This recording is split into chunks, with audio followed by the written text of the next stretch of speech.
Saint Jean. Oui, tout à fait, oui, je suis en quelque sorte un des biographes autorisés officiels de Jésus-Christ avec 3 de mes potes. Je me suis permis de présenter chacun de ces 2 beaux mariés de ce soir. Au commencement était le sujet. Oui, parce qu'avant j'ai dit qu'au commencement était le verbe, mais grammaticalement ça n'a aucun sens, ça tient pas debout. Donc là, au commencement était le sujet. Le sujet de ce soir, Jésus, Gégé comme on l'appelle entre nous. On a beaucoup raconté l'histoire de la naissance de Gégé, justement, mais on connaît moins l'enfance du petit Jésus. Tout juste sait-on que très jeune, il fut amené au temple de sa ville de Nazareth, où bambin, il époustoufla les rabbins avec sa maîtrise de la théologie et de la science talmudique. Si, l'histoire est racontée en détail dans une de mes évangiles, je sais plus laquelle, mais là on est à la radio, donc comme dirait mon rabbin, je vais vous la faire courte. Chuck, lui, a eu une naissance... beaucoup moins médiatisée.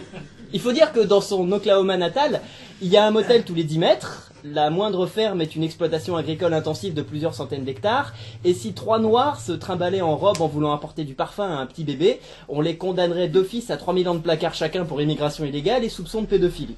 En revanche...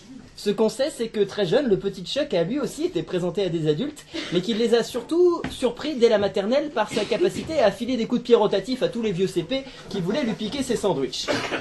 L'adolescence de Jésus, comme sa résurrection, les glaces Nestlé et le recrutement de la JOCR, est un mystère pour nous tous.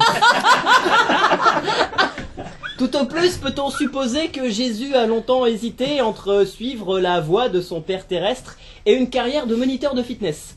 Puisqu'on sait qu'il a tenté 3 fois le BEP charpenterie, grâce à son père qui lui apprenait à poncer entre 2 cours de pilates. Chuck, dans son bel âge, faisait lui régner l'ordre, la discipline et la suprématie du mercurochrome au lycée Charlton Heston de Ryan, dans l'Oklahoma. Il y dirigeait à mi-temps le club des Petits Casper, la session jeunesse du Ku Klux Klan local. Hélas, il sera obligé de se démissionner lui-même le jour où il se rendit compte qu'il avait du chant Cherokee ailleurs que sur le pare-choc de sa Jeep. Il commença une longue quête initiatique qui l'amena à accepter, après très longtemps, l'idée que finalement les Indiens, c'est comme le Nyakwe dans Karate Kid, tant qu'il n'y en a qu'un ça va, c'est quand il y en a beaucoup que ça pose des problèmes.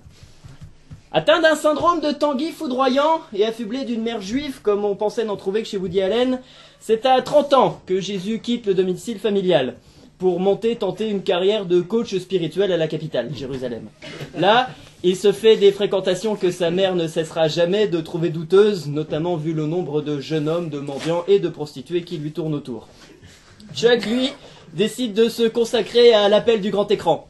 Beaucoup ont oublié ses débuts dans Hans Helm règle ses comptes, un film expressionniste allemand dans lequel Horst Tapper entassait des pièces de 5 pfennig dans des wagons de train électriques, une évidente allégorie de la Shoah, dans laquelle Chuck, tout jeune débutant, mobilisait toute sa méthode d'acteur studio pour surjouer le rôle de la table basse.